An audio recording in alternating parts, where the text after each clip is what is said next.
Hyderabad నాంపల్ exhibition grounds లో ఏటా నిర్వహించే బత్తిని సోదరుల చేప ప్రసాద పంపిణీకి సర్వం సిద్ధమైపోయింది.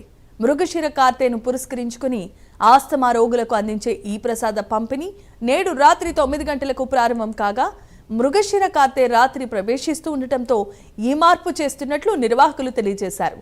జూన్ 9వ తేదీ రాత్రి వరకు ఈ పంపిణీ నిరంతరాయంగా కొనసాగుతుంది.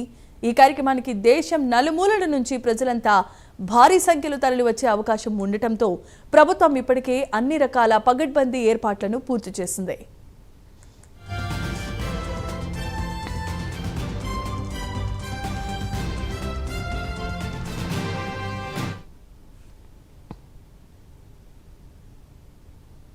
వేసవి తీవ్రత దృష్ట్యా ఫ్యాన్స్, కూలర్స్, వైద్య శిబిరాలు, అంబులెన్స్లు, సిపిఆర్ బృందాలను సిద్ధంగా ఉంచారు.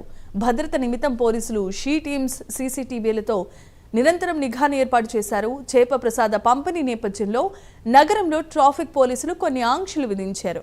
ఈ ఆంక్షలు జూన్ 8 ఉదయం 6 గంటల నుంచి జూన్ 9 రాత్రి 8 గంటల వరకు అమల్లో ఉండబోతున్నాయి. ఆర్టీసీ బస్సులు, వ్యాన్లలో వచ్చేవారు గాంధీ భవన్ లేదా గృహకల్ప వద్ద, ఆటోల్లో వచ్చేవారు షేజాన్ హోటల్ వద్ద దిగి గ్రౌండ్స్కు చేరుకోవాల్సి ఉంటుంది. ఈ నేపథ్యంలోనే వాహనదారులు ప్రత్యామ్నాయ మార్గాల్లో ప్రయాణించాల్సిందిగా పోలీసులు పలు సూచనలు చేశారు.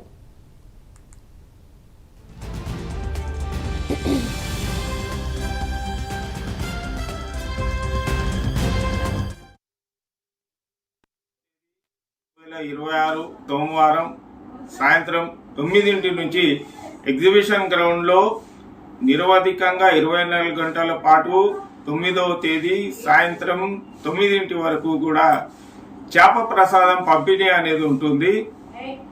ఎవరైతే ప్రసాదంకి వస్తున్నారో వాళ్ళందరికీ కూడా చేప ప్రసాదం ఉచితంగా ఇవ్వబడుతుంది. ఎవరికి కూడా ప్రసాదానికి డబ్బులు ఎక్కడ కూడా వేచించే అవసరం లేదు. 25 రూపాయలు ఫిష్ కాస్ట్ అనేది నిర్ణయించబడినది. ఈ సంవత్సరము లైన్ లో గాని ఎక్కడ గాని కూడా ప్రజలు చేప ప్రసాదానికి డబ్బులు ఇవ్వవద్దు. ఎవరైనా చీటర్స్ తో ఉంటే తగు జాగ్రత్తగా ఉండాలని కోరుకుంటున్నారు.